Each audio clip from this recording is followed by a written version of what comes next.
सतीश भाई, 2023 में आपके संगठन की क्या कार्य की रूपरेखा है? कैसे इसको आगे बढ़ाना चाहते हैं? क्या-क्या योजनाएँ हैं? पहले तो मैं सभी को जय वाल्मीकि जय भीम करता हूँ। और हमारा जो संगठन है अखिल भारतीय सफाई कर्मचारी कल्याण संघ जी, नगर निगम में पिछले 10 वर्षों से सक्रिय है। जी, और बहुत हमारे कर्मचारी भाइयों के लिए उन्होंने काम किया है संगठन में। जी, जैसे कि 14,000 तनख्वाह बढ़ाना, जी, ये हमारे संगठन की देन है। जी, हमारे संगठन के माध्यम से जी, 2800 कर्मचारियों का वेतन बढ़ा है। जी, और दूसरा ईएसआई पीएफ भी कटा हुआ है, जी, लेकिन इसमें थोड़ी प्रॉब्लम्स आ रही है। हमारे अधिकारी गणों से वार्ता चल रही है इसमें। जी, ये भी जल्द ही इसका भी समाधान किया किया जाएगा। जाएगा। जी, और 2023 में कुछ एक ऐसा नया संगठन की करना चाह रहा है कि जी, सफाई कर्मचारी भाइयों को कोई ऐसा तोहफा मिल जाए। जैसे कि हमने 14,000 का तोहफा दिया था तनख्वाह जी, बढ़ाने का। जी, तो हम अपनी बार सोच रहे हैं कि कुछ ऐसा तोहफा दे दिया जाए जी, कि कर्मचारी भाइयों का जीवन भी थोड़ा सा हमारा बढ़ता रहे, उनके परिवार में भी जी, खुशियाँ रहें। जी। तो इस पर मंथन हमारा चल रहा है और हम इस पर काम करेंगे जरूर। सतीश भाई, आपकी जानकारी के लिए एक बात मैं आपसे ज़रूर बताना चाहूँगा। जी।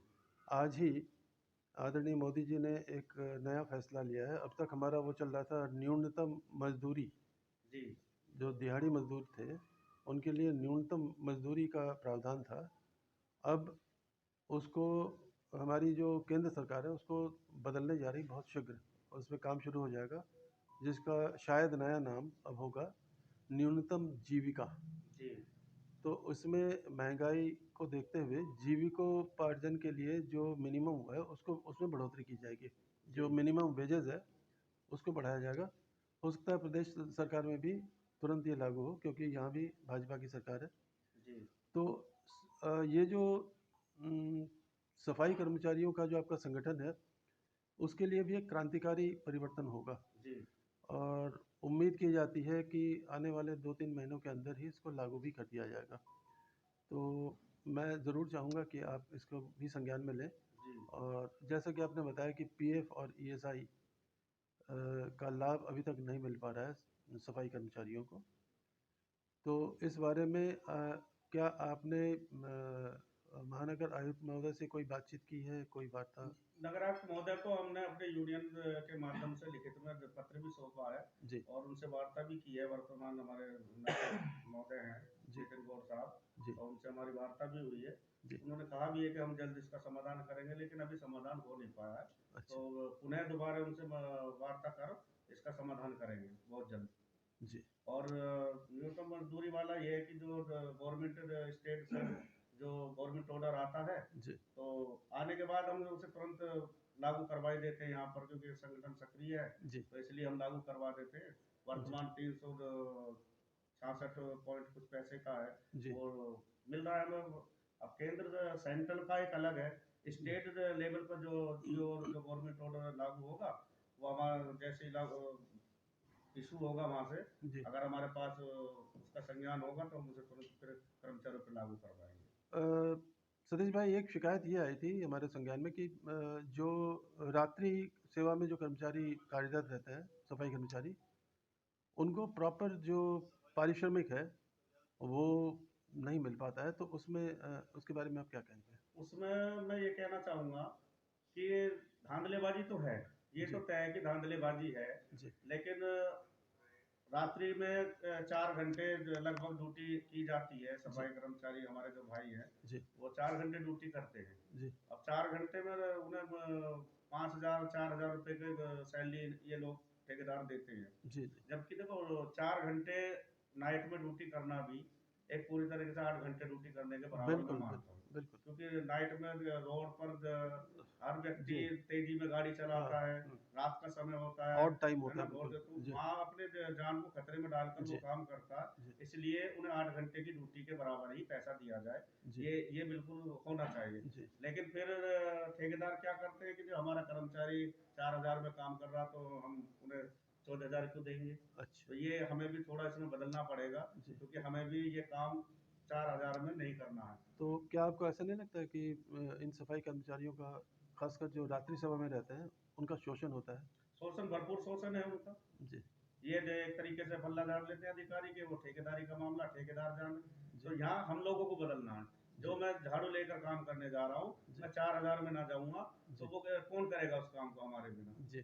तो हमें 8 घंटे की ड्यूटी के बराबर देना पड़ेगा उन्हें, अगर हमने वो झाड़ू खड़ी कर दी। लेकिन हमारी मजबूरियाँ हैं, हमारा परिवार गरीब स्तर के परिवार है, वो 4,000 में अपने परिवार को सोचते हैं कि राशन तो भरी जाएगा, ऐसी भी उनके सामने समस्याएं हैं।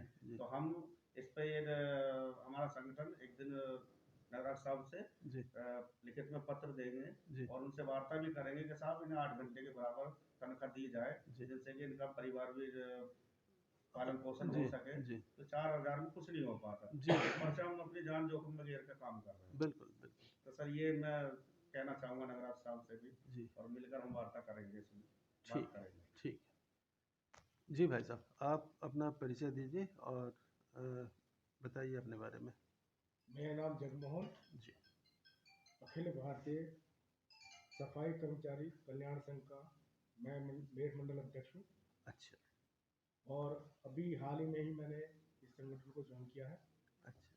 इससे पूर्व में उत्तर प्रदेश सफाई संघ का मेरठ मंडल अध्यक्ष था। अच्छा। लगभग मेरे को से 2009 से मैं उससे जुड़ा हुआ था। जी।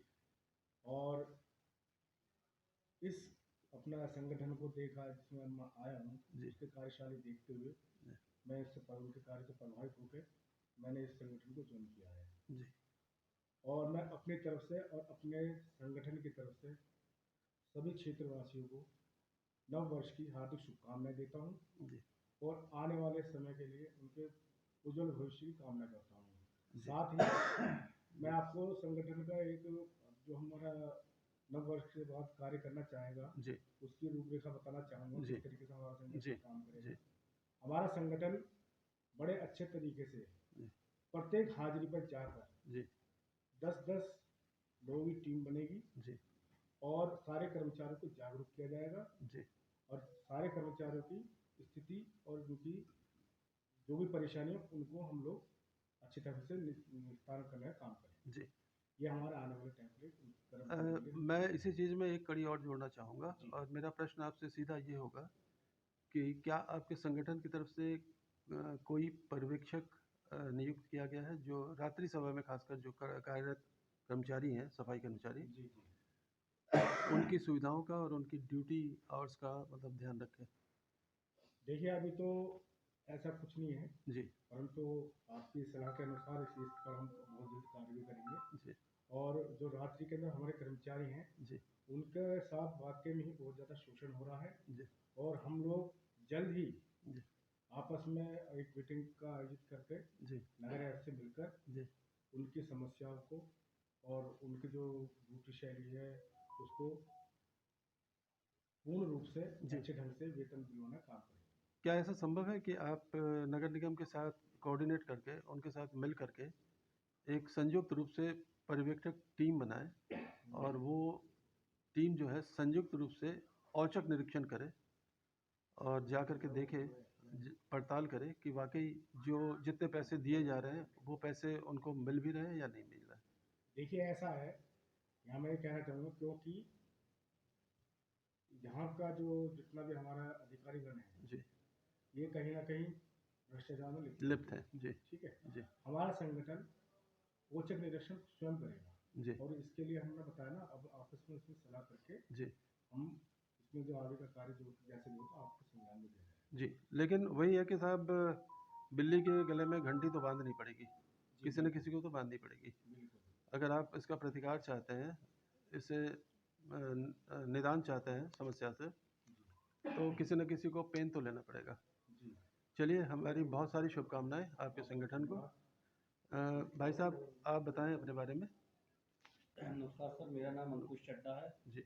मैं महर्षि वाल्मीकि प्रकोष्ठ कमेटी का महानगर अध्यक्ष हूँ जी। और मैं अपने सभी नगर निगम कर्मचारी, ड्राइवर या जितना भी हमारा नगर निगम का परिवार है, मैं सभी को नव वर्ष की बहुत सारी शुभकामनाएं देना चाहता हूँ जी। और उनके दुख सुख में हमारा संगठन हमेशा साथ खड़ा है, खड़ा था, खड़ा रहेगा जी। और उनकी हर परेशानी को लेकर हम आए दिन नगर साहब महोदय से, अपने डॉक्टर साहब से, सभी अधिकारियों से मिलते रहते हैं। उनकी कोई भी अपनी समस्या लेकर आता है, उसे निराश होकर नहीं जाने देते जी।